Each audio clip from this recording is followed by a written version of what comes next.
My message has been consistent. This community needs to be transformed. We suffer from a leadership problem. So you have leaders who do not understand their mandate. I've been very clear. And this message has resonated well with the people, that a member of parliament is not supposed to be buying goodies. You do not have to buy tents, chairs, saucepans as an achievement for a member of parliament. I have taught this community that a member of parliament is supposed to look at things that affect everybody, the public good, and go and advocate for them for the public, so that the community can start to see, can start to transform itself. We want a good education, we want a good health service, we want an affirmative action, so that we are not as poor as we are always defined. And my message for everybody is that it's time to work. If you are not sure of your leadership roles, right from LOC 1 to LOC 5, it's time for you to just quit. This period, we are going to have to focus on things that can transform our community.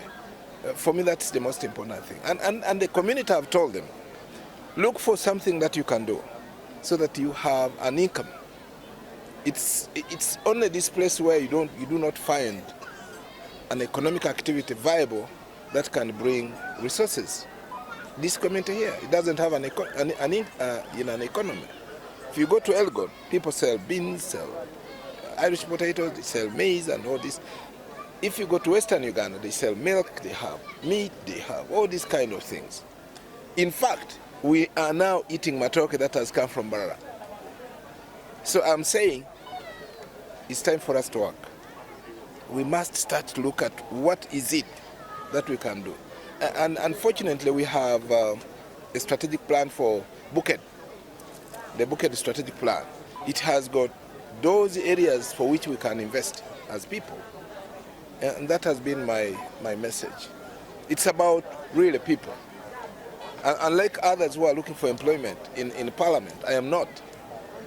I am not. My coming in here is really about service delivery. I want to see this community perceived differently. Challenge is that, unlike other members of parliament who promise things which they don't know whether they can deliver, my message has been there are resources in government, and I want to go there and demand for those resources. We want a good education. We want good health service. We want at least good roads. But most importantly, we need an affirmative action to reduce these poverty indices. By the way, our GDP per capita as people is less than 50 US dollars, an average.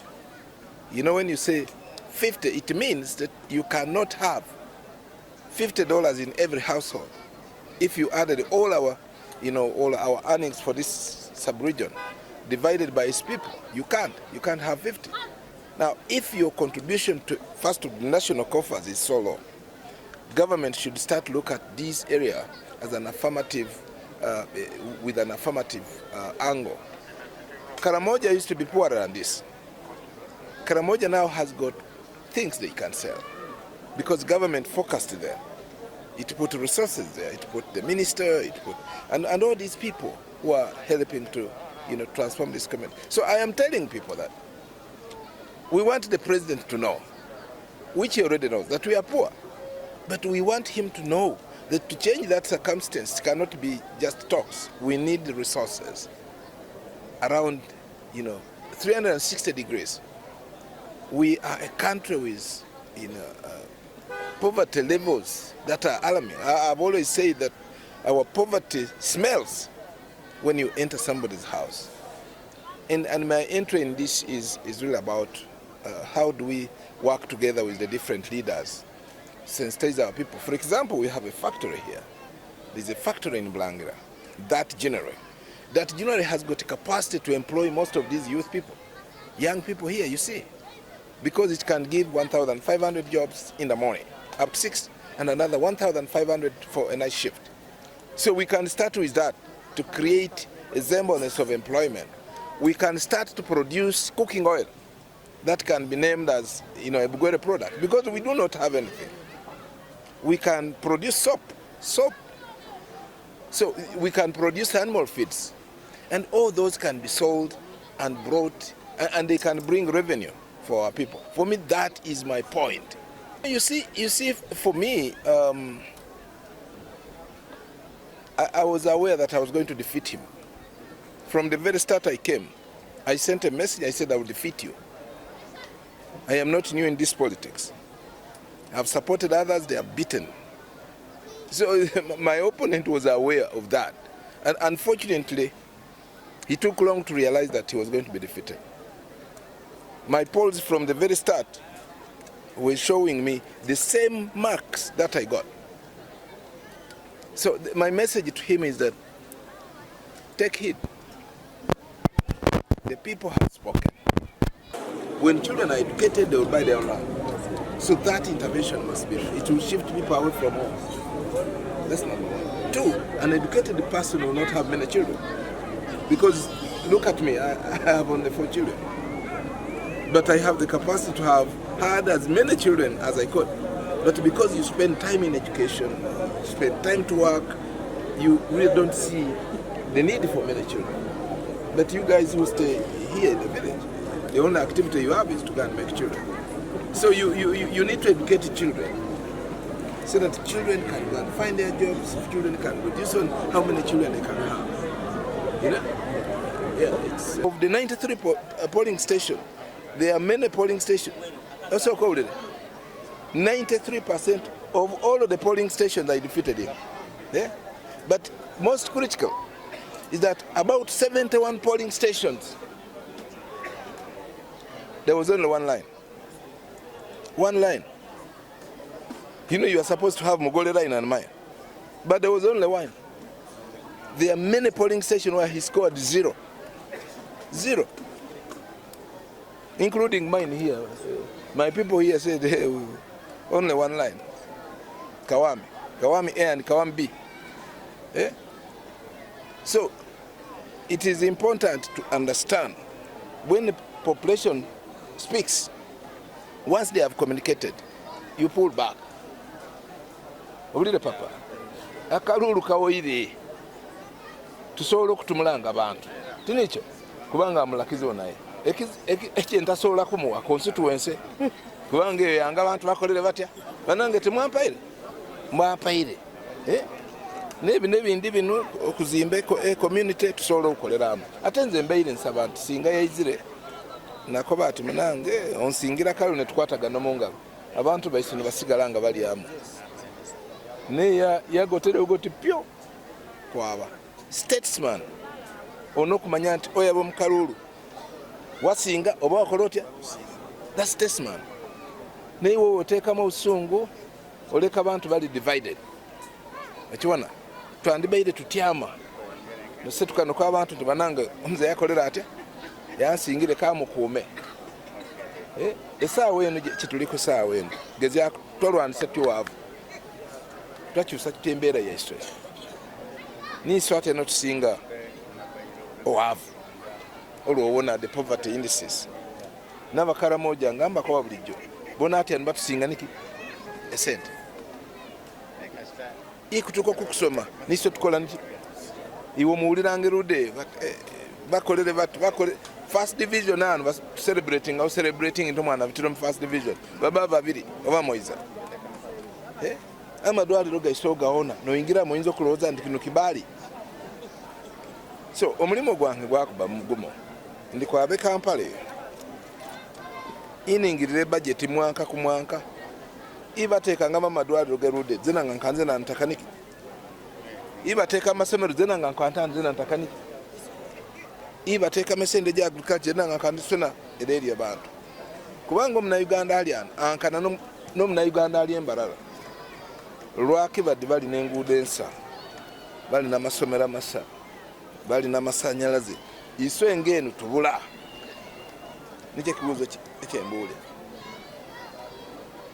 esente gyonyine gavumenti ekiteeka mu budget olwobanga tomaite okusoma budget obulangeri giwaaba nokoti nyumateekera ano kino swena ano tukitakaano wonanga gutawo neogutawo ogwo gubeeta budget niyo gulimu buli kintu kyonkona buli mwaka esente gy'amasomero gibaamu egy'amadwaliro gibaamu egy'enguudo gibaamu egy'amasannyalaze gibaaniki iwe obanga tomaite okusoma ekyo ekitawo ekyo egibeete budget ola kintu kiwalereetera babo oyaba kibooti yodaabire okukyala naye omuwa bigere byaki byenkoko weno beyabire kukyala abire okukyala bamuwa mugongo nga gulimu n'engoma n'amani gona tebatoolamu niyo kyenjaba okubanza. Yeah, this is what I'm saying. If he comes back, I really welcome him because I also still want to compete. Doctor, I still want to demonstrate to him. I still want to demonstrate to him that the people have spoken. You come back, you're not changing that status. I will defeat him with the biggest margin he has ever gotten. Because yesterday he survived a landslide because of one thing. Let me tell you why he survived. Had they started with men, had they started counting with men, he would have felt a 98% defeat. But because they started with women, wherever they finished women, some women ran away because the boys started celebrating. So you'll find the number of people who voted for men reduced because of that anomaly. But had it been that you start with men, by now he would have felt it better. But even with this, by the time I double the number of votes you got, what magic are you going to do in the few months? Well, so let him come and work for people. That's my experience. We have a community to build, we have a country to build, we have our people to develop, and that's the critical thing of leadership. And I am available if he wants to have a discussion. The only thing I cannot give him is my constituency now, but we can discuss other things. Buli mukulembeza ali kululwe. MP w'Butewu ne MP w'Budaka n'abe Kibuku tebakwatagana. Awulira? Omugwerako banta agali amani akola ndiki. Ati aniswa otubulayo. Ekyokubiri oyize council. Ekibuku awo omumyanka emitano bawukola meeting sabiri musanvu ngi council e district. Ewula member wa parliament yalakolera atya. Alati abairo mu council. Oyajo a member wa parliament no chairman RC5 tebakola niki tebakwatagana. Ati aniwo bato kwatagana no chairman wa RC5. Ebyo teso bitolaeni. Kubanga uli kintu ekizwa mu district. O chairman RC5 ni yateekako ebbaluwa. Ekoletya eyabe Kampala. Iwe byotwalo bitolaina. Ne mubanga musaba madwaliro. O chairman RC5 ni ya processinga. Ne council ye. Ne bateekako minutes. Signing. Ani wo member wa parliament obanga toyabo mu council. Amadwaliro agafuna ino. Amasomero wagatola ino. Esende gy'enguudo wagitola ino. Kubanga ebintu ebitandikira bottom up planning. Ekyo nikizibu kiri wa Iswala. Iwalo ulide kunto member wa parliament w'Obudaka w'Ekibuku Beutewu batyaime nti babeere ne caucus. Tebatyama uli muntu ali kuki. Kyeboone wa Iswano omwana bamuwa omulimo batipa badini batandika okutaka kumutolako. Nenga ula backing yaba MP. Eizuli babingirano bamweta nano omuleko. Muula na musango. Nebula member wa parliament yabiro mu parliament nakirwa izinga nakati. Oiso no gombinga. Singa wali banyankole bomunanga besibira murundi gutya. Nga bayizirawo. Masoka uli president oni yakolere musango ki. Oli na evidence ki. Nembanga protecting aniki. Bakoita no msenero batandika kumutulugunya. Inyoba na nyere inyoba omulyana bandi. Ninyo mwabanga ku radio kuzuma msenero.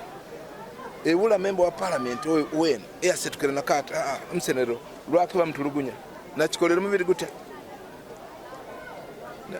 pako president iyanjitiro nanye nakoba niki nimuwe facts nimuwa ewula nti yeibirese 2021 yalakala okusuka minister namuleze nti yes ene budget eji bakoba yali ya 2021 2022 ono wamwoyero mulimo almost 23 ati ekino ekya saving room sena facts ne ogwali mule ogwo MP beno kutyama aka omuntu ono guba accusing akolere niki imuba mutaka developing muli nokulaga unit okutaleja ne Luiza Lubita eudako abaawula mulumaite ne Luiza Lukwata wa mngono omaite lugudo olwo lwaba paka 10 singa aba member wa parliament batyama betororo nabe unyole nabe ugwere swense na ntukwata nga tuli ukolansi okubitwa obya olugudo olwo luwanvu luzwera paka mulanda ina busia olumaite lugudo lusi n'abasaize tumaite baliko oyabero mu parliament ebe n'ebintu byonna okulingana nko abekisolo bewaire olugudo ne balima paka mabale rocks wale yabere kuyo yes makona ebat neiswe olugudo that's a feeder road singo bba mukolo olugudo ne luzwa etororo ne lubitwa abaawula ne lukwata awo beta kwilta ne lungira ne lwaba paka ne bulumutaki tumulako kyantwalire kwiza kuyombera ku lugudo luzwetirinyi ne lwabe palisa ne lwaleka monkoli kaisi batandika okukola olugudo olwo nayombeire awo yombi nebula abamemba ba parliament bakumanga kitandikire kaisi bakandise tuleetere n'ebintu ebatamaite ewikeiza ndi kutandika naba flag bearers ntakubeeta wanga bombona omurijoneno at my own cost bombona omukali n'omusaizi bombona bakolera bate ababitiremu ntakubeeta imba uli nti lwaki mwaizire for this leadership we must get a vision tuno kumanya gitukola niki eyo niye first conference jentaka tukole tinafe kubana ababayire kwa we are starting a new breed of leadership obanga wairire kubanga banko bayire tabasigo mazima baba kubira kalulu ne bagwedi akitegeeza tuli nabaya so nja kubana conference tutaka there we must nurture ourselves. We must have an agenda where we want to go. We do not have a caucus. You have an MP of Butebu doing their things. You have an MP of Budaka doing their things. You have these ones of ours of Kibuku. We don't know what they are doing. They can never sit together and create an effort to think about their community. I've just given an example. There is a road which connects from Tororo, comes to Budaka, goes up to Kome. That's a road that can unite everybody. There are challenges we faced here, for example. You get a Mugwere, given a very good job by the president, and then the mafias surround that person because they want that job. Not even a single day. A member of parliament or members of parliament have united to protect their own. So one of the things that I want to do is to ensure that the caucus is functional, that we are able to sit down, identify a problem and present it to government as people, as one entity. And I'm sure it will work. And like I've said, I'm going to be inviting everybody of us, all of those that have gotten a flag. First of all, we need to sit together and have a plan of how to mobilize votes for the chairman. That's critical. But most importantly, we must sit down and identify priorities that we shall present in the next parliament for our community. Because what a person in Kibuku is suffering from is the same problem the person of Budaka, Butebu, Palisa, and probably Utaleja. So we have a universal issues that we need to present